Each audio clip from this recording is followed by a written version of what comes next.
नमो भगवते वासुदेवाय। ॐ नमो भगवते वासुदेवाय। ॐ नमो भगवते वासुदेवाय। नारायणं नमस्कृत्य नरं चैव नरोत्तमं देवीं सरस्वतीं व्यासं ततो जयम् उदीरयेत्। शृण्वतां स्वकथा कृष्ण पुण्यश्रवणकीर्तन यद्यन्तस्थो यभद्राणि विधुनोति सुयत्स्यताम्। नष्टे प्रायेष्वभद्रेषु नित्यं भागवत सेवया भगवत्युत्तमश्लोके भक्तिर्भवति नैष्ठिकी। ॐ अज्ञानतिमिरान्धस्य ज्ञानाञ्जनशलाकया चक्षु उन्मीलितं येन तस्मै श्रीगुरुवे नमः। मूकं करोति वाचालं पङ्गुं लङ्घयते गिरिं यत्कृपातमहं वन्दे परमानन्दमाधवम्। वाञ्छाकल्पतरुभ्यश्च कृपा सिन्धुभ्य एव च पतितानां पावनेभ्यो वैष्णवेभ्यो नमो नमः। जय श्री कृष्ण चैतन्य प्रभो नित्यानंद श्री अद्वैत गदाधर श्रीवासादि गौर भक्तवृंद। हरे कृष्ण कृष्ण कृष्ण हरे हरे, हरे राम राम राम हरे हरे, हरे कृष्ण कृष्ण कृष्ण हरे हरे, हरे राम राम राम हरे हरे। हरे कृष्णा। आप सभी को दंडवत प्रणाम। श्रीमद् भागवतम महापुराण सत्रों की इन श्रृंखला में हम स्कंद एक समाप्त कर चुके हैं। स्कंद एक जिसमें 19 अध्याय थे, स्कंद एक की समाप्ति के पश्चात अध्याय 11 से अध्याय 19 का 2 से 3 सत्रों में हमने पुनरावृत्ति का विषय, जैसा कि श्रोताओं का अनुरोध था। पुनरावृत्ति हमेशा से बहुत आवश्यक है, हमें इसका भली भांति ज्ञान भी है। तो पिछले सत्र में हमने अध्याय 11, 12 की पुनरावृत्ति की थी, अध्याय 13 आरंभ किया था। तो अध्याय 13 जिसका नाम है धृतराष्ट्र का गृह त्याग, इसमें 60 श्लोक हैं। तो पुनरावृत्ति के इन सत्रों के पश्चात स्कंद एक की समस्त पठन सामग्री, श्लोकों का वर्गीकरण, विषय सूची और जो संभवतः कुछ कुछ प्रमुख श्लोक हैं, प्रमुख श्लोक दे देने से पठन सामग्री बहुत लंबी भी हो सकती है। तो मैं उसको देखूंगी कि पूरे 19 अध्याय की पठन सामग्री किस प्रकार आप जब चाहें केवल स्क्रॉल करके पीडीएफ को आप एक अपने मन मस्तिष्क में मनन कर सकते हैं। तो मैं वो आपको उपलब्ध कराऊंगी। सभी से अनुरोध है जो व्हाट्सएप ग्रुप या टेलीग्राम ग्रुप में नहीं है, जो कि डिस्क्रिप्शन में दिया गया है, वहां पर ज्वाइन कर लें, जिससे कि आपको पठन सामग्री आसानी से प्राप्त हो सके। तो अध्याय 13 धृतराष्ट्र का गृह त्याग। यदि हमें स्मरण हो तो स्कंद एक में 808 श्लोक हैं और हम ये श्लोकों की संख्या इसलिए देते हैं क्योंकि किसी भी मात्रक परिस्थिति में हम वस्तुओं को अधिक गंभीरता से लेते हैं। तो कितने श्लोक हम प्रत्येक अध्याय में पढ़ रहे हैं, स्मरण कर रहे हैं और क्या उसका विषय है, ये हमारी ध्यान में रहना चाहिए, ये हमारे केंद्रीकरण में रहना चाहिए कि किस प्रकार से हम उसको माप सके कि हमारे अध्ययन में हमने कौन कौन से विषयों को, कौन कौन से सिद्धांतों को, कौन कौन से तत्व और कथासार को समझा है। तो अध्याय 13 में धृतराष्ट्र का गृह त्याग आप देख सकते हैं, श्लोकों की संख्या 60 है। अध्याय 14 भगवान श्री कृष्ण का अंतर्ध्यान होना, इसमें 44 श्लोक हैं और पांडवों की सामयिक निवृत्ति 51 श्लोक है। तो संभवतः आज हम अध्याय 13, 14 और 15 को सुनने और समझने का यहाँ पर प्रयास करेंगे। तो क्योंकि ये पुनरावृत्ति सत्र है, इसलिए यहाँ पर हम प्रत्येक श्लोक के साथ नहीं जाएंगे, पर जो भी प्रमुख श्लोक लगेंगे हम उसको अवश्य यहाँ पर समझेंगे। तो आरंभ करते हैं अध्याय 13 धृतराष्ट्र द्वारा गृह त्याग।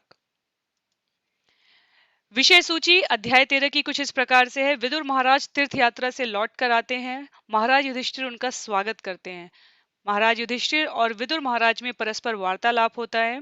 वो विदुर महाराज जो कि महाभारत के युद्ध की घोषणा से प्रसन्न नहीं थे और उन्होंने दुर्योधन द्वारा अपमानित किए जाने के पश्चात राज्य का उन्होंने उनको निष्कासित नहीं किया गया था, उन्होंने स्वयं त्याग कर दिया था कि मैं इसमें किसी भी प्रकार से अपनी सहभागिता नहीं करना चाहता हूँ, क्योंकि यह न्याय संगत ही नहीं है। अधर्म और धर्म के बीच की ये जो लड़ाई है, इसमें मुझे पता है कौन किसकी विजय होने वाली है और किसकी हार होने वाली है। पर वो विदुर महाराज वापस लौट कर आते हैं, तो यहाँ पर हमें समझ में आएगा कि विदुर का हस्तिनापुर में वापस आने का क्या उद्देश्य है।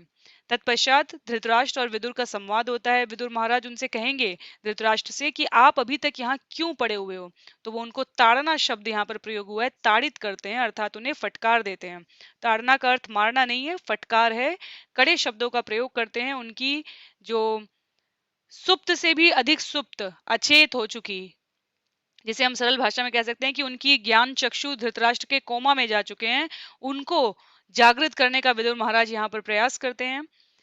धृतराष्ट्र, गांधारी और विदुर गृह त्याग कर देते हैं और महाराज युधिष्ठिर विलाप करते हैं। तो धृतराष्ट्र विदुर की ताड़ना को सुनकर ये स्मरण कर सब पाते हैं, ये समझ पाते हैं कि विदुर मेरा कभी अहित नहीं चाहता था, और इतना सब कुछ नुकसान होने के पश्चात अनमने भाव से ही सही, पर विदुर द्वारा प्रेरित करने पर धृतराष्ट्र राज्य का त्याग करके अपने जन्म कर्म की तैयारी के लिए, भावी जन्म कर्म की तैयारी के लिए चल देते हैं। उनके साथ गांधारी उनका पालन करती हैं। विदुर महाराज स्वयं निकलते हैं। उसके बाद जब युधिष्ठिर महाराज को पता चलता है, वो संजय के पास जाते हैं। संजय से पूछते हैं कि आपको पता है कहाँ है। संजय भी बहुत दुखी होते हैं कि मुझे नहीं बताया, मैं उनका निजी सचिव हूँ। संजय महाराज युधिष्ठिर द्वारा पूछे जाने पर विलाप इसलिए करते हैं क्योंकि संजय सदैव धृतराष्ट्र के साथ रहे। एक तरीके से वो धृतराष्ट्र की आंख थे, और निजी सचिव को भी इस बात की जानकारी नहीं है। ये देखकर युधिष्ठिर महाराज विलाप करने लग जाते हैं। तत्पश्चात कौन आते हैं? हमारे नारद मुनि आते हैं, और नारद मुनि उन्हें ये जो योजना है जिसमें धृतराष्ट्र को ये गति प्राप्त करनी है, कहीं युधिष्ठिर महाराज उनके पीछे पीछे न चले जाएं, इसलिए उनको बताते हैं, सूचना उपलब्ध कराते हैं कि वो किस दिशा में गए हैं, कितने दिन बाद वो शरीर त्याग करेंगे, और उनको भविष्य की जानकारी भी देते हैं। क्या है भविष्य की जानकारी? कि जब आपको सूचना प्राप्त हो कि भगवान भी अब गमन करने वाले हैं, तो आप अपने लिए नियति निर्धारित, जो आपकी निवृत्ति का समय रहेगा, वो आपको स्वयं निर्धारित करके और आगे बढ़ना पड़ेगा। तो बेसिकली वहां पर मूल रूप से हमारे नारद मुनि आकर ये प्रस्तुत करते हैं धृतराष्ट्र के गृह त्याग के बाद युधिष्ठिर महाराज के सामने कि एक दिन सबको जाना है, ये विवेक आपके पास भी है, आप अभी तक उत्तरदायित्व से ये कार्य कर रहे थे क्योंकि केशव द्वारा, भगवान श्री कृष्ण द्वारा आपको ये दिया गया था, तो मैं उनका पार्षद, मैं उनका एक तरीके से निजी सचिव, मैं आपके पास ये जानकारी उपलब्ध कराता हूँ। तो मूल तरीके से 4 से 5 प्रमुख बिंदु हैं इस अध्याय 13 60 श्लोकों में। विदुर जो महात्मा विदुर हैं वो लौट कर आते हैं हस्तिनापुर में। युधिष्ठिर और विदुर के मध्य संवाद होता है। विदुर बताएंगे कि उन्होंने किन किन तीर्थों की यात्रा की। विदुर और मैत्रेय का संवाद भी अभी आगे एक स्कंद में आने वाला है, वो तीर्थ यात्रा के समय का संवाद है, तो हम उस पर भी जाएंगे। पर यहाँ के लिए महाराज युधिष्ठिर सब प्रकार की सूचनाओं से महात्मा विदुर को अवगत कराते हैं। विदुर के आने का हेतु धृतराष्ट्र को, जो वो अंधकूप में पड़े हुए हैं, भौतिक असार संसार के बंधन में, उससे उन्हें निकालने के लिए आते हैं। उनको कड़े शब्दों में ताड़ना देते हुए कहते हैं, क्योंकि महात्मा विदुर की बहुत ही स्नेह आसक्ति है धृतराष्ट्र के कल्याण से, और धृतराष्ट्र इस बात से भलीभांति परिचित है कि विदुर कभी मेरे अहित की बात नहीं कहता। तो विदुर के वचनों का धृतराष्ट्र पर असर होता है। धृतराष्ट्र इस बात को समझ पाते हैं कि विदुर जो कह रहा है वही करने में अब भावी जीवन की गति बन पाएगी, अन्यथा सब कुछ तो वैसे भी इस जन्म में निरर्थक ही हो गया है। विदुर धृतराष्ट्र को आगाह करते हैं कि यदि आप पांडवों को और राजमहल के अन्य सदस्यों को परिचित कराए, अगर सूचित करेंगे कि आप जा रहे हैं, तो आपको कोई नहीं जाने देगा। गांधारी धृतराष्ट्र के साथ महात्मा विदुर निकल जाते हैं। युधिष्ठिर महाराज को सुबह राजमहल में सभी सेवा वृत्ति कर्मों से जब वो आते हैं, तो उन्हें सूचना प्राप्त होती है कि महाराज युधिष्ठिर पूरे महल में कहीं नहीं है, बाहर कहीं नहीं है। वो उनके निजी सचिव कौन है? संजय, उनसे पूछते हैं, वहां भी उन्हें कोई जानकारी नहीं मिलती।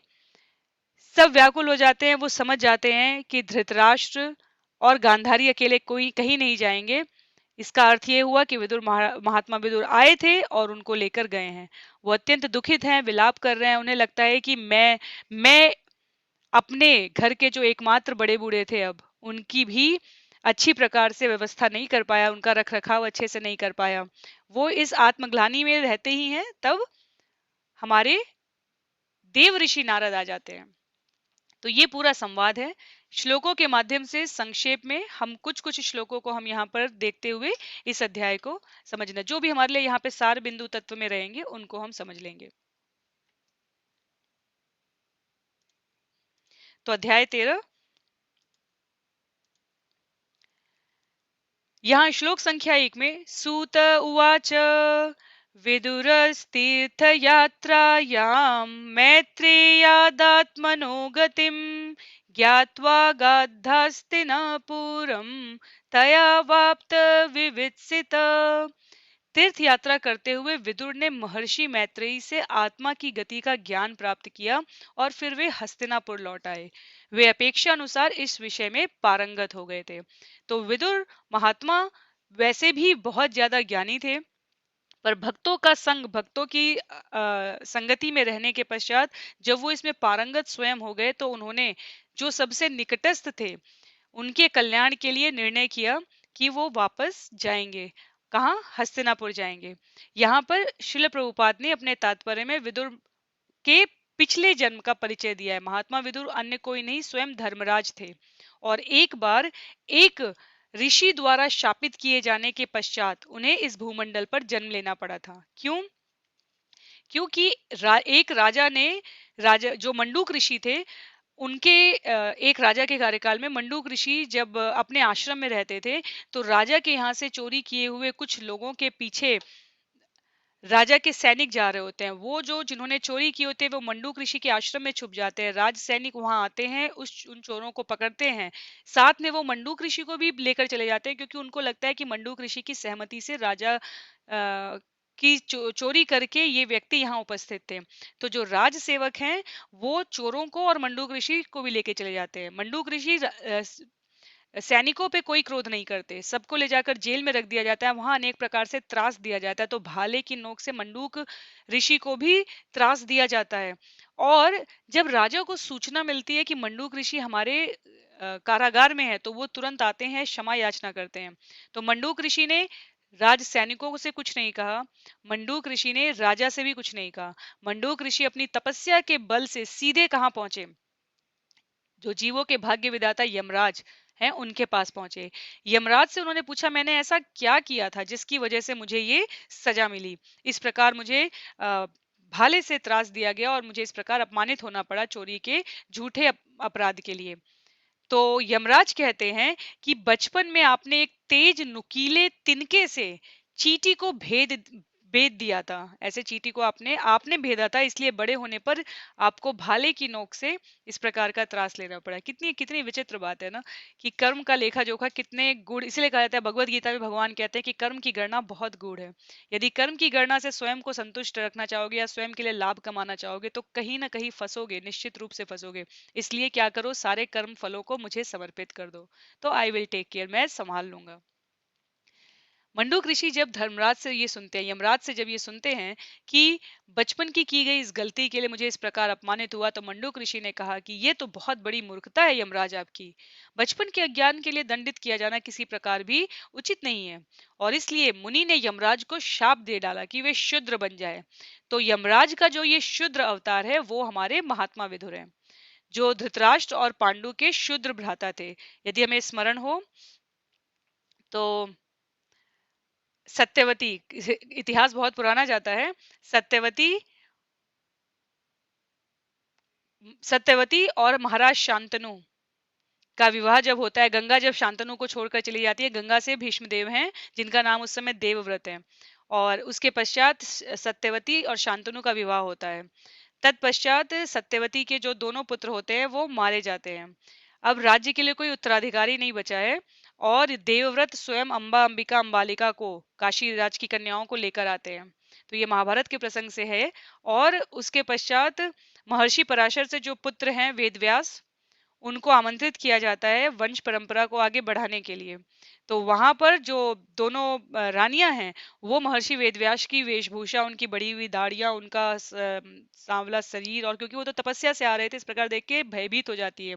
तो जब वो दूसरी बार अंबालिका के पास आते हैं तो अंबालिका अपनी दासी को आगे कर देती है, और दासी पुत्र शूद्र पुत्र जो है, इसीलिए वो कौन हुए? वो महात्मा विदुर हुए। तो धृतराष्ट्र, पांडु और महात्मा विदुर, ये तीन। तो इस प्रकार से धृतराष्ट्र और विदुर का संबंध भ्राता का रहा है वहां पर।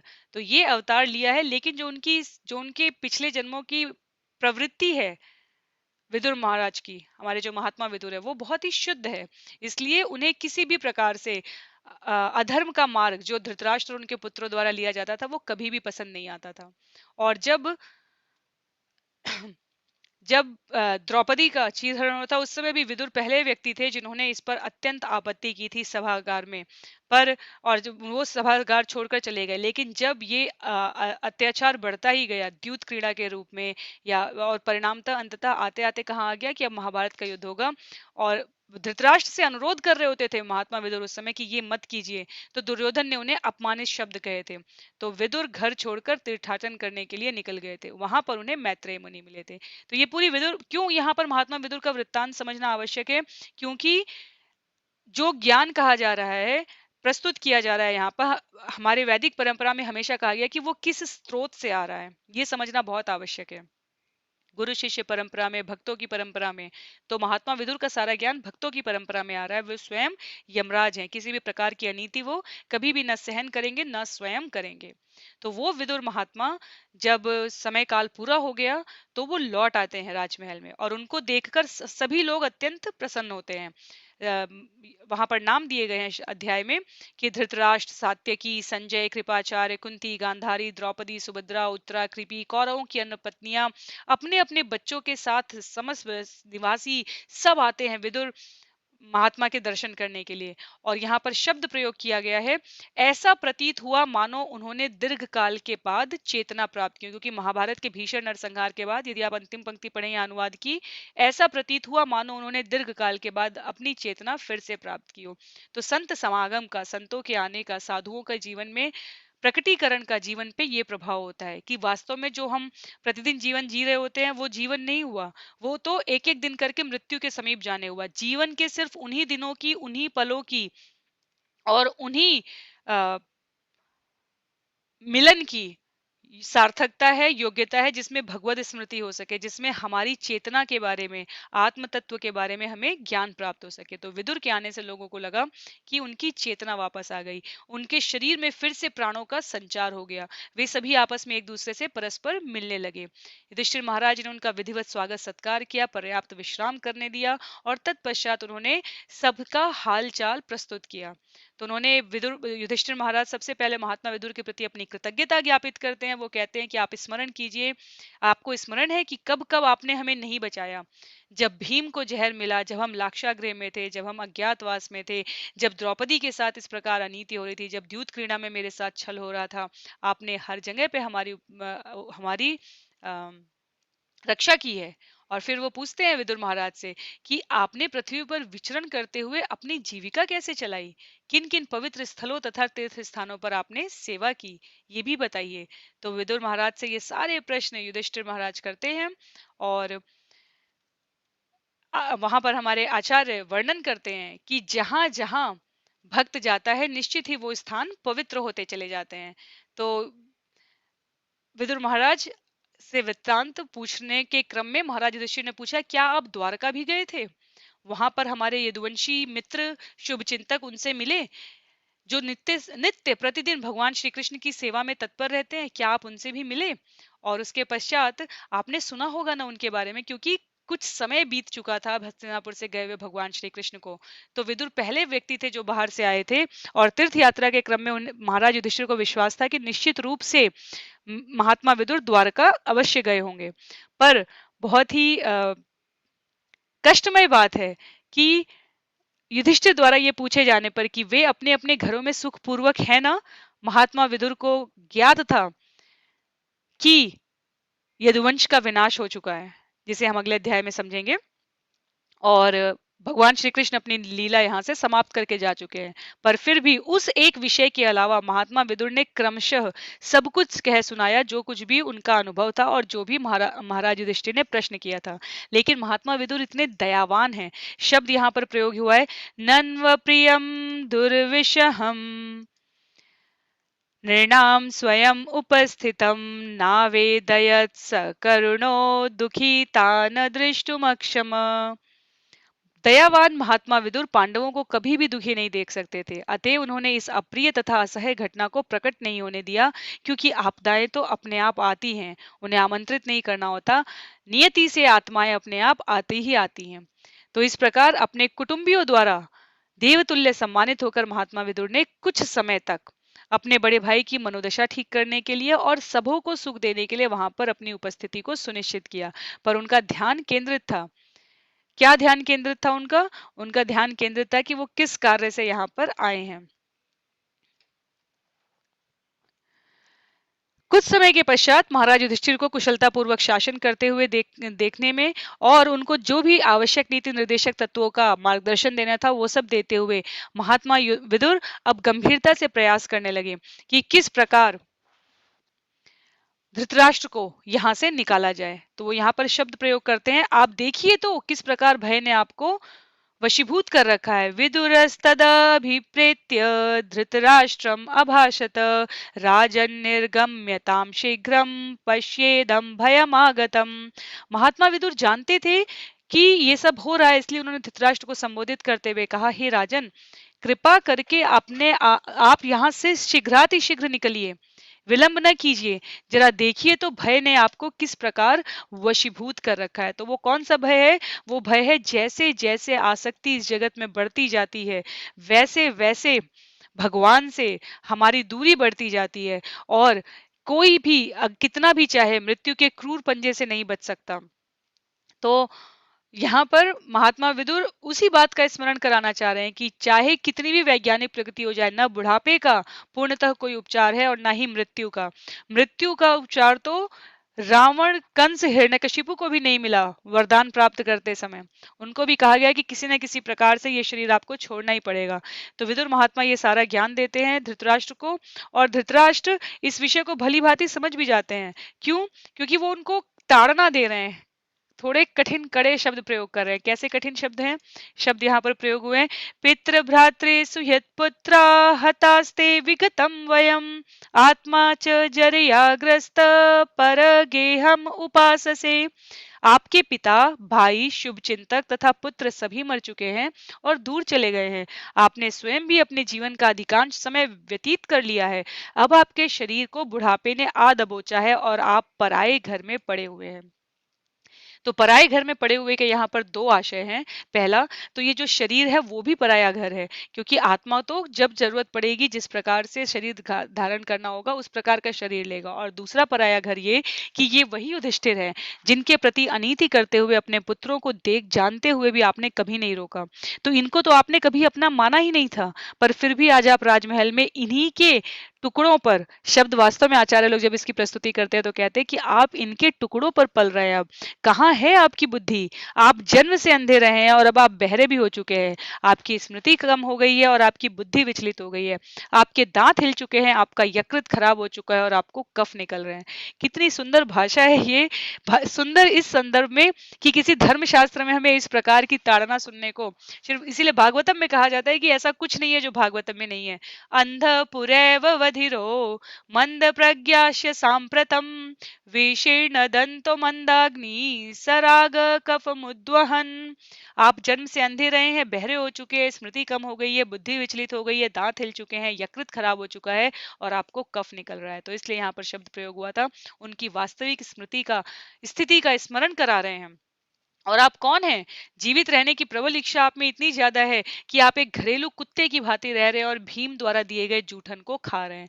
तो भीम से हमने जब विस्तार में सत्र किए थे तब भी बताया था कि भीम से एक अलग प्रकार का ही वैमनस्य था धृतराष्ट्र के हृदय में, क्योंकि भीम सीधे सीधे दुर्योधन का प्रतिद्वंदी था मल्ल युद्ध में, और भीम के द्वारा ही दुर्योधन की मृत्यु सुनिश्चित हुई थी। तो विशेष रूप से दुर्योधन को मारने वाले भीम के प्रति धृतराष्ट्र के हृदय में वैमनस्य था। तो यहाँ पर विदुर की ये सारी कड़ी भाषा सिर्फ ये स्मरण कराने के लिए है कि ये वही लोग हैं जिन्हें अग्नि जलाकर विष देकर मारना चाहा और आज उन्हीं के दान पर जीवित रह रहे हैं और उनका और गिरा हुआ जीवन बिता रहे हैं। इसकी आपको कोई आवश्यकता नहीं है। कृपया अब मरने के लिए आपकी कितनी भी अनिच्छा हो, लेकिन आत्मसम्मान की बलि देकर जीवित रहने का भी कोई औचित्य नहीं है। ये शरीर निश्चित रूप से छीड़ होगा और पुराने वस्त्र की भांति आपको बदलना ही होगा। इसलिए धीर बनिए, धीर, इससे पहले कि यह भौतिक शरीर व्यर्थ हो जाए, आप स्वयं बंधनों से मुक्त करके अपने शरीर को त्याग दीजिए। तो ये बहुत ही प्रज्ञा चक्षु खोलने वाले वक्तव्य श्लोकों, सुंदर श्लोकों में जब विदुर महात्मा देते हैं, तो महाराज युधिष्ठिर अपने कुटुंबियों को बताए बिना उत्तर दिशा की ओर प्रस्थान करने का जैसा विदुर का मार्गदर्शन होता है, वैसा ही करते हैं। और विदुर उनको साथ में ये भी कहते हैं कि आने वाले समय में मानवीय गुणों का हास होने वाला है, तो इससे पहले कि घर परिवार वाले आपको धक्के देकर बाहर निकालें, आप अपनी प्रज्ञा चक्षु को जागृत करिए कि ये तो वो है जिनको आपने कभी घरवाला भी नहीं माना था। तो महाराज युधिष्ठिर आत्मनिरीक्षण युक्त ज्ञान द्वारा आश्वस्त होकर पारिवारिक स्नेह के सारे दृढ़ पास छोड़कर तत्काल घर से निकल गए और भाई विदुर द्वारा दिखलाए गए मुक्ति पथ पर आगे बढ़ गए। तत्पश्चात उनके पीछे पीछे गांधारी भी जाती हैं और महात्मा विदुर तो साथ में ही थे। तो जो महाराज युधिष्ठिर है, उन्होंने सूर्यदेव को अग्नि यज्ञ समर्पित करके, वंदना करके, ब्राह्मणों को नमस्कार कर उन्हें अन्न, गाय, भूमि, स्वर्ण ये सब अर्पित करे, जो उनके नैतिक प्रातःकालीन कर्म थे। तो हमें स्मरण रखना चाहिए कि ये उनके नैतिक प्रातःकालीन कर्म थे और ये सब करके अभिवादन करते हुए राजमहल में प्रविष्ट होते हैं, जहां उन्हें न ताई मिलती है गांधारी बड़ी माँ, न धृतराष्ट्र मिलते हैं ताऊ बड़े पिता, और न ही उन्हें वहां पर महात्मा विदुर मिलते हैं। तो महाराज युधिष्ठिर ने संजय से पूछा कि मेरे शुभचिंतक चाचा विदुर, शोकाकुल माता और मेरे ताऊ कहाँ हैं? मैं कृतज्ञ हूं, क्या वो मुझसे दुखी होकर चले गए हैं? सूत गोस्वामी का कहना था कि इतना कारुणिक और मानसिक क्षोभ हो गया महाराज युधिष्ठिर के इन प्रश्नों से महात्मा संजय को कि वे युधिष्ठिर को ठीक से उत्तर भी नहीं दे पाए। और फिर वो बोले कि मेरे को तो इनके बारे में कुछ भी नहीं पता, मुझे लगता है कि मैं तो इनके द्वारा ठगा गया हूँ, अर्थात उन्होंने जो कुछ भी किया मुझे उसमें सम्मिलित भी नहीं किया अपनी योजना में। और उसी समय वहां पर देवर्षि नारद आ जाते हैं, तो सभी उनको प्रणाम करते हैं। देवर्षि नारद पहले भी आते रहे हैं, इसलिए यहाँ पर महाराज युधिष्ठिर सीधे उनसे प्रश्न करते हैं। जो मूल शिष्टाचार था उसके उपरांत, प्रणाम करने के उपरांत तुरंत पहले प्रश्न करते हैं, आपको पता है कि मेरे दोनों चाचा कहाँ हैं, मेरी तपस्विनी ताई कहाँ है, कृपया मुझे बताएं, हम उनको ना पाकर बहुत दुखी हो रहे हैं। तो नारद मुनि यहाँ पर कहते हैं, आप शोक मत कीजिए, सभी लोग परमेश्वर के अधीन हैं और सभी की रक्षा जो जीव और लोकपाल हैं उनके द्वारा की जा रही है। समय के साथ सब एक साथ होते हैं और फिर धीरे धीरे विलग हो जाते हैं, यही जीवन का शाश्वत सत्य है। तो वास्तव में यहाँ पर नारद मुनि क्या करने आए हैं, उनको प्रशिक्ष उनके उनके भी ज्ञान चक्षु जो कि क्योंकि महाराज युधिष्ठिर हमेशा अपने कर्तव्यों के प्रति बड़े ही सजग रहने वाले हैं, तो उनकी उनकी जो अंदर से व्यथा है वो इस विषय पर है कि कहीं मैंने तो कुछ ऐसा नहीं किया जिसकी वजह से वो दुखी होकर गए हैं। तो इसीलिए नारद मुनि पहले उन्हें तत्व का ज्ञान दे रहे हैं कि ये जगत ऐसा है, मिथ्या है, सब अपने कर्मों का फल भोग रहे हैं। तो आत्मा को न जानने के कारण जो उत्पन्न चिंता है उसे आप छोड़ दीजिए, नारद मुनि कहते हैं। और ये मत सोचिए कि आपके बिना जीव कैसे रहेंगे, क्यों? क्योंकि जीव की गति तो पहले से ही निर्धारित होती है, आप सिर्फ निमित्त होते हैं। चाहे वो बिना हाथ पाए वाले हो, चाहे हाथ वाले हो, चाहे पाँव से विहीन हो, चाहे चौपाए हो, जो जो जिस प्रकार की शरीर की स्थिति के साथ इस जगत में है, भगवान सबका सबका भरण पोषण करते हैं, सबको संभालते हैं। तो इसलिए आप एकमात्र परमेश्वर अपने ध्यान को केंद्रित कीजिए। वही पूर्ण पुरुषोत्तम भगवान श्री कृष्ण जो सर्वभक्षी काल के वेश में हैं, अब जब संसार से द्वेषी लोगों का सर्वनाश करने के लिए पृथ्वी पर अवतरित हुए और आपका कल्याण किए, आपके साथ रहे, आप उनका स्मरण कीजिए। आपके द्वारा अब वहां पर ये निर्देश दे रहे हैं, क्या कह रहे हैं श्लोक संख्या 50 में, निष्पादितं देवकृत्यम् अवशेषं प्रतीक्षते यावदेयूयम् अवेक्षध्वं भवेद यावदिहेश्वर। भगवान ने देवताओं की सहायता करने का अपना कर्तव्य पहले ही पूरा कर दिया है और जो शेष है उसके लिए वे प्रतीक्षारत हैं। आप सभी पांडव तब तक प्रतीक्षा कर सकते हो जब तक भगवान इस धरा पर उपस्थित हैं। तो यहाँ पर किस कार्य के लिए भगवान ने अवतरण लिया था और अब वो किस कार्य की प्रतीक्षा कर रहे हैं, अर्थात वो किस प्रकार लीला गमन देख रहे हैं, ये नारद मुनि ने यहाँ संकेत द्वारा बता दिया। साथ ही उन्होंने चाचा धृतराष्ट्र, भाई विदुर, पत्नी गांधारी के बारे में बताया कि वो हिमालय के दक्षिण ओर गए हैं जहाँ बड़े बड़े ऋषियों के आश्रम है। तो आप उनके लिए भयभीत ना होए, शोकातुर ना होए। वहां उस स्थान को सप्त स्रोत कहा जाएगा क्योंकि गंगा का जल 7 भागों में विभाजित होता है सप्तऋषियों के जो कथा है उसके अनुसार उनकी तुष्टि के लिए। वहीं पर धृतराष्ट्र नित्य 3 बार प्रातः दोपहर संध्या स्नान करके अग्निहोत्र यज्ञ संपन्न करके केवल जल पीकर अष्टांग योग का अभ्यास करेंगे। इससे उन्हें अपने मन को, इंद्रियों को संयमित रखने में सहायता मिलेगी। सभी प्रकार के पारिवारिक स्नेह से वो मुक्त हो जाएंगे और ये सब कुछ वो विदुर और वहां उपस्थित ऋषियों के मार्गदर्शन में कर रहे हैं। और इसके पश्चात आज से 5वें दिन वो एकदम संख्या के हिसाब से बताते हैं ताकि धृतराष्ट्र को वापस लेने जाने के लिए यदि युधिष्ठिर में तनिक भी रुचि हो तो वो कह रहे हैं कि इसीलिए आज से सब इस प्रकार अष्टांग योग का ध्यान धारण करते हुए वो अपना शरीर छोड़ देंगे और उनका शरीर राख हो जाएगा। तो योग शक्ति, जो योग पद्धति की योग शक्ति है, उसके द्वारा उन्हें इतनी परिपक्वता आ जाएगी कि अपने इस शरीर को खुद के लिए सृजित की हुई अग्नि से भस्म करके वो इक्षित ग्रह को प्राप्त कर लेंगे।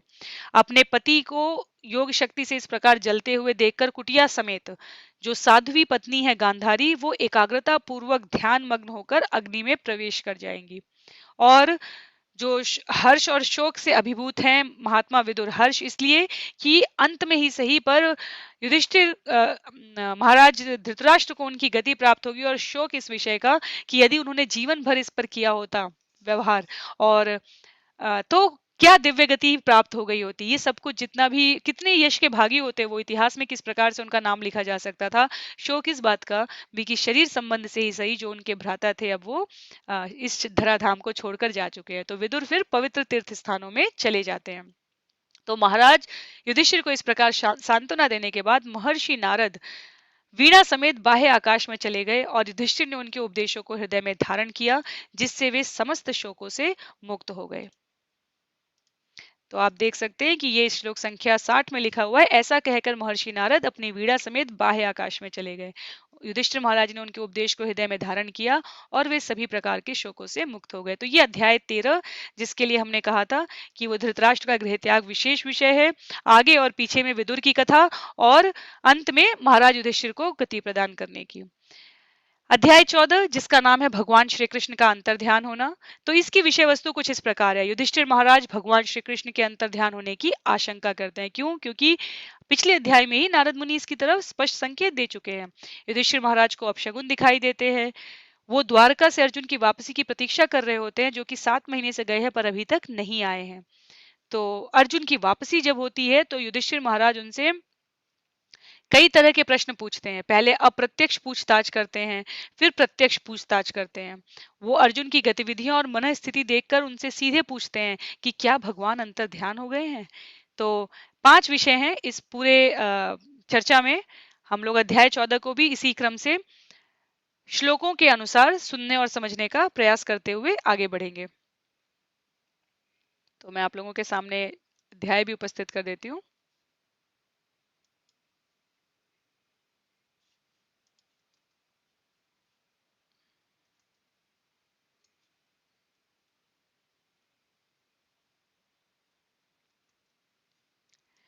अध्याय 14 में हमारे पास 44 श्लोक है, भगवान श्री कृष्ण का अंतर्ध्यान होना, और आरंभ होता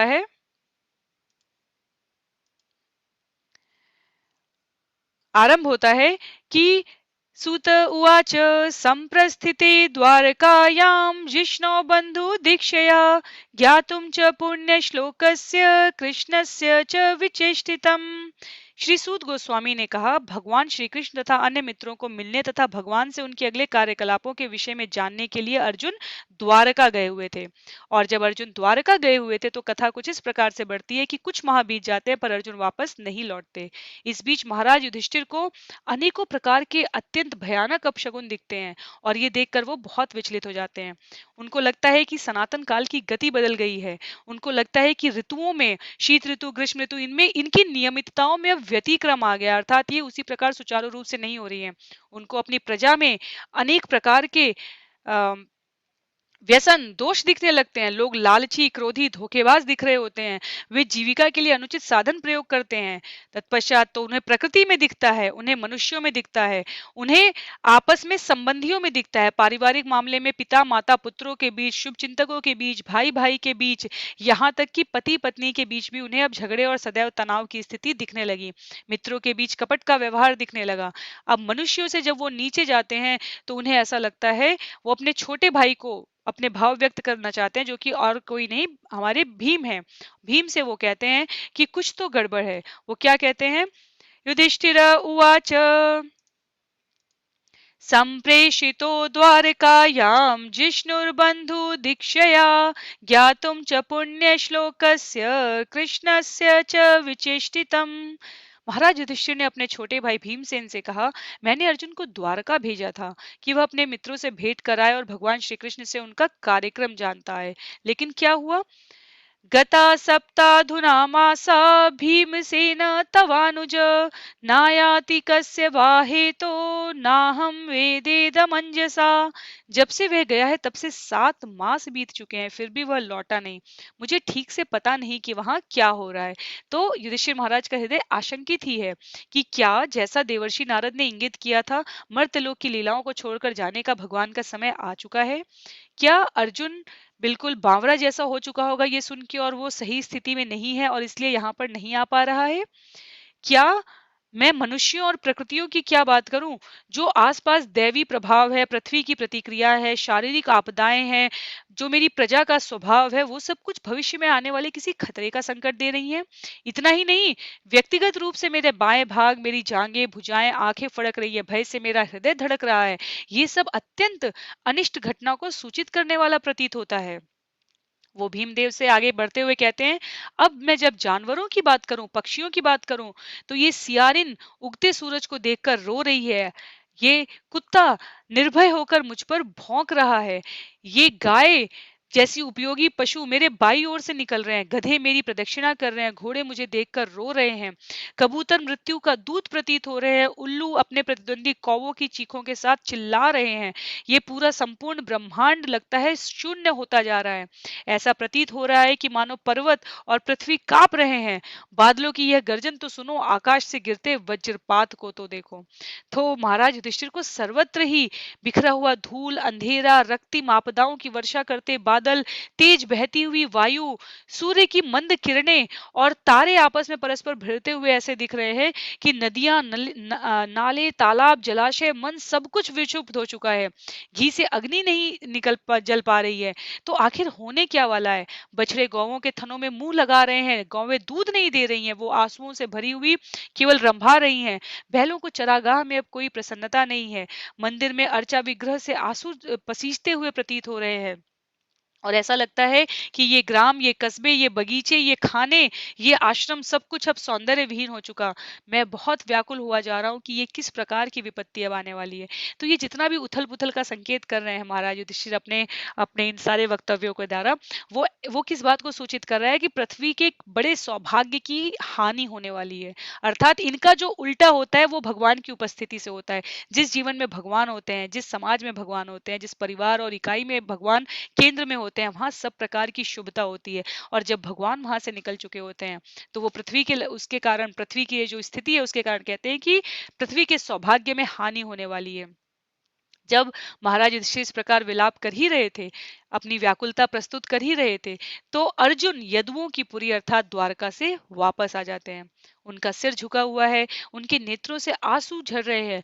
और जब उन्होंने राजा को, महाराज युधिष्ठिर को नमन किया तो उनके चेहरे पे अभूतपूर्व निराशा थी। उनका पीला पड़ा हुआ चेहरा देखकर राजा को अर्थात महाराज युधिष्ठिर को नारद मुनि द्वारा बताए गए संकेतों का स्मरण हो पाया।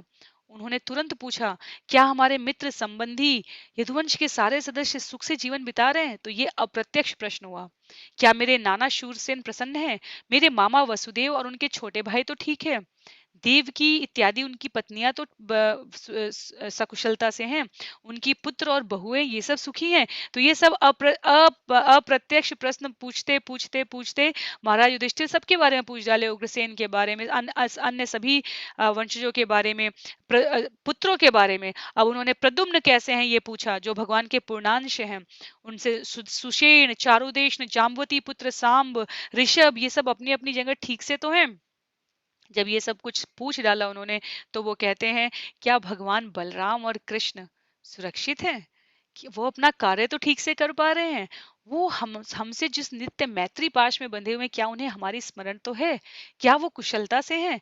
और जब इस विषय पर आते हैं, तो युधिष्ठिर महाराज का हृदय भली भांति अवगत है एक तरीके से, क्योंकि आपको जो जब आप बिल्कुल बिना किसी भाव के सोचते हैं निरपेक्ष होकर, तो जो आपका हृदय आपको संकेत देता है वो वास्तव में सत्य ही होते हैं। तो युधिष्ठिर महाराज को ये समझ में आ रहा है कि वो अनिष्ट हो चुका है, जिसके बारे में महात्मा देवर्षि नारद आकर बताकर गए हैं। लेकिन फिर भी वो शायद उस सत्य को सुनने के लिए प्रस्तुत नहीं है।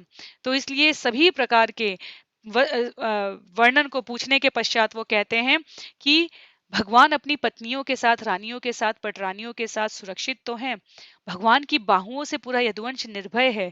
वो सुधर्मा की सभा जहाँ पर भगवान शासन करते हैं, शासन के बारे में सिद्धांत चर्चा करते हैं परिवारी जनों के साथ, वो सब ठीक से तो है? तो युधिष्ठिर महाराज कहते हैं, नहीं नहीं, कुछ भी अब ठीक, अर्जुन कहते हैं, नहीं नहीं, अब कुछ भी ठीक नहीं है। जिन भगवान श्री कृष्ण की बाहुओं से सब कुछ सुरक्षित था, वो अब उनसे छीन लिया गया है। भगवान शरीर का यहाँ से लीला गमन कर चुके हैं, और वो बताते हैं कि मैं वही अर्जुन हूँ जो भगवान की उपस्थिति से इतने बड़े बड़े पराक्रमी भीष्म पितामह और द्रोणाचार्य को परास्त करने में सक्षम रहा। आज जो ग्वाले, जो जो कि श्राप था, उस श्राप के बारे में बताते हैं कि उनकी जब पत्नियों का हरण कर रहे हैं, तो उनसे भी मैं रक्षा नहीं कर पाया। किसकी रक्षा नहीं कर पाया? स्वयं की रक्षा नहीं कर पाया। तो ये विषय अगले अध्याय में आएगा। और ये प्रस्तुत करने से पहले क्योंकि यहाँ पर इतने प्रश्न पूछेंगे महाराज युधिष्ठिर कि अर्जुन बिल्कुल उद्वेलित हो जाते हैं। अंतिम प्रश्न जो अध्याय 44 में करते हैं, वो कहते हैं, कच्चित पृष्ठत मे नाथ हृदये नात्म बंधुना शून्योस्मि रहितो नित्यम मन्यसे तेन्यथा नरोग। कहीं ऐसा तो नहीं है कि तुम इसलिए रिक्त अनुभव कर रहे हो क्योंकि तुमने अपने घनिष्ठ मित्र भगवान कृष्ण को खो दिया हो? हे मेरे भ्राता अर्जुन, तुम्हारे इतने हताश होने का मुझे और अन्य कोई कारण नहीं दिखता।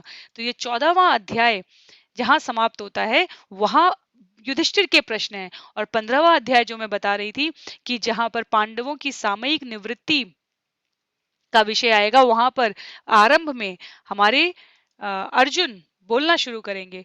तो 44 श्लोकों में भगवान श्री कृष्ण के अंतर ध्यान होने की, अपशगुनों की और द्वारका की स्थिति, परिजनों शुभ चिंतकों की स्थिति महाराज युधिष्ठिर पूछते हैं। तो अध्याय 15 पांडवों की सामयिक निवृत्ति में 51 श्लोकों के द्वारा किस प्रकार भगवान के गमन की बात युधिष्ठिर को महाराज युधिष्ठिर को अर्जुन बताएंगे, और किस प्रकार पांडव इस बात का निर्णय ले लेंगे कि अब हमें चलना चाहिए।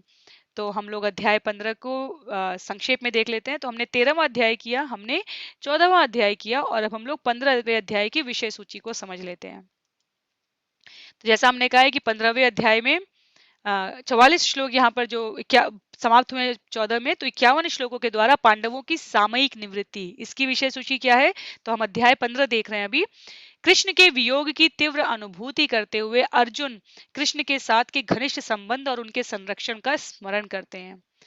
कृष्ण की अनुपस्थिति में अर्जुन शून्यता का अनुभव कर रहे हैं, और अर्जुन भगवान के निर्देशों का स्मरण करके दिव्यता प्राप्त करते हैं। महाराज युधिष्ठिर घर त्यागने की तैयारी करते हैं, और अन्य पांडव और द्रौपदी सुभद्रा द्वारा उनका अनुकरण किया जाता है। तो 3 भाग रहेंगे। अर्जुन विरह की तीव्र अनुभूति को व्यक्त करेंगे इस अध्याय में, जिसका नाम है पांडवों की सामयिक निवृत्ति। तत्पश्चात वो उन समस्त घटनाओं को स्मरण करेंगे जो भगवान की उपस्थिति के कारण सहज रूप से हो गई, पर अब उनकी अनुपस्थिति में भी वो दिव्यता का अनुभव करेंगे जब वो स्मरण करेंगे कि भगवत गीता में, महाभारत में, कुरुक्षेत्र में खड़े होकर भगवान श्री कृष्ण ने उनसे जीवन के बारे में कौन से मूल्यपरक बिंदुओं पर चर्चा की थी। इसलिए वो कहेंगे कि मेरा चित्त अब स्थिर है। महाराज युधिष्ठिर यह ज्ञात होने के पश्चात देवर्षि नारद के वचनों को याद करते हुए उन्होंने किसी को कहा नहीं, लेकिन वो स्वयं प्रस्थान करने की बात करेंगे, तो अन्य भाई द्रौपदी, सुभद्रा, ये सब उनका अनुगमन करेंगे। तो इसलिए शुरू होता है 14वां अध्याय कृष्ण के अंतर्ध्यान होने से, और 15वां अध्याय समाप्त होता है पांडवों की सामयिक निवृत्ति से। तो हम लोग इसी क्रम में श्लोक दर श्लोक इस विषय को समझ लेंगे। तो अध्याय 15, पांडवों की सामयिक निवृत्ति। सूत उवाच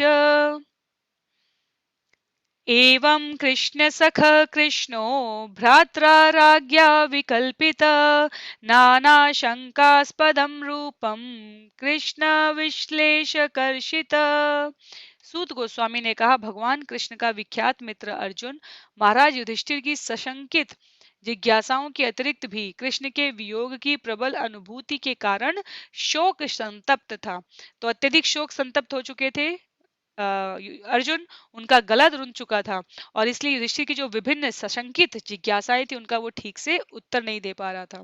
पर फिर भी उन्होंने बड़ी कठिनता से अपने आंखों में भरे हुए शोकाश्रुओं को रोका। वो भगवान के इस तीव्र विरह में जो उनकी दृष्टि से ओझल हो चुके थे, अधिकाधिक स्नेह का अनुभव कर रहा था उनके प्रति।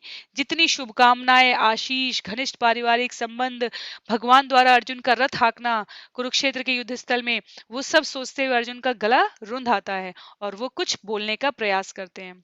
वो कहते हैं, मुझे अपना घनिष्ठ मानने वाले भगवान हरि ने मुझे अकेला छोड़ दिया है, और इस वजह से मेरा जो प्रबल पराक्रम था वो अब मेरे पास नहीं रह गया, जो देवताओं को भी चकित कर देने वाला था। तो अब अर्जुन धीरे धीरे कुछ बताने का प्रयास कर रहे हैं। वो जिन्हें मैंने अभी अभी खोया है, जिनके क्षण मात्र वियोग से सारे ब्रह्मांड प्रतिकूल और शून्य हो जाते हैं, जैसे प्राण के बिना शरीर, उनको मैंने अभी अभी खोया है। वही भगवान श्री कृष्ण जो राजा द्रुपद के महल में स्वयंवर के अवसर पर स्वयं उपस्थित थे, और जब मैं उनकी उपस्थिति के वजह से मत्स्य लक्षर का भेदन कर कर द्रौपदी का पाणी ग्रहण कर सका। वही भगवान श्री कृष्ण जिन्होंने सदैव सर्वदा हमारी रक्षा की, जलते हुए खांडव वन में मैदानों से रक्षा करके शिल्प कला का अद्भुत आश्चर्यजनक सभा भवन का निर्माण कराया, जहां हमने राजसूय यज्ञ करने के लिए समस्त राजकुमारों को आमंत्रित किया था, जहां आपको अर्थात महाराज युधिष्ठिर आपको इतना स्वागत, सत्कार और सम्मान मिला था। वही भगवान श्री कृष्ण जिन जो 10,000 हाथियों की शक्ति रखने वाले भीमदेव को इतना उन्होंने अपना बल और साहस दिया था कि वो जरासंध जैसे पराक्रमी को परास्त कर पाए थे। वही भगवान श्री कृष्ण जिन्होंने द्रौपदी को सभागार में दुशासन और दुर्योधन की स्खलित मानसिकता से बचाने का अपना विनम्र प्रयास किया था। वही भगवान श्री कृष्ण जिन्होंने दुर्वासा ऋषि के 10,000 सैनिकों 10,000 शिष्यों के साथ उपस्थित होने पर भी हमारे मान की रक्षा की थी, किस प्रकार वो बिना भोजन किए चले गए, इस प्रकार की युक्ति भगवान श्री कृष्ण ने हमारे लिए सुनिश्चित की। तो जितने भी प्रकार के भगवान के अनुग्रह थे महाराज युधिष्ठिर पर और स्वयं पूरे परिवार पर भगवान श्री कृष्ण के, अर्जुन वो सब कुछ स्मरण कर रहे हैं, सब कुछ, और कह रहे हैं कि इतना जिन्होंने जिनके बिना मेरे जीवन का एक क्षण भी महत्वहीन था, वो जिन्होंने अपनी दृष्टि मात्र से पूरे कुरुक्षेत्र में केवल सबकी आयु छीन ली थी। आयु छीनने का एक अर्थ हुआ कि उनकी अज्ञानता छीन ली थी, आयु छीनने का दूसरा अर्थ ये हुआ कि उन्होंने अधर्म की तरह खड़े हुए लोगों का विनाश सुनिश्चित है, ये स्पष्ट कर दिया था। और ऐसे भगवान जो कि मुझे इतना सब कुछ दे चुके थे, उनको मैं कैसे रहता था, मैं उनको सारथी रूप में समझकर कभी उनके साथ हंसी मजाक, कभी उनके साथ हंसी ठिठोली, कभी उनके साथ चुनौतीपूर्ण शब्द, कभी उनके पास साथ में तिरस्कार युक्त बातों को भी बोलता था, उनके हास परिहास मुक्त बातें, ये सब कुछ मुझे बहुत याद आ रहा है और मैं इससे अभिभूत हूँ। तो बहुत सुंदर श्लोक है इस अध्याय में, 4 पंक्तियों वाले। तो अर्जुन कहते हैं, नर्माड्युदारुरुचिता स्मित शोभितानि हे पार्थ हे अर्जुन सखे कुरु नंदनेति संजल्पितानि नरदेव हृदय स्पृशानि स्मर्तुर्लुठन्ति हृदयं मम माधवस्य।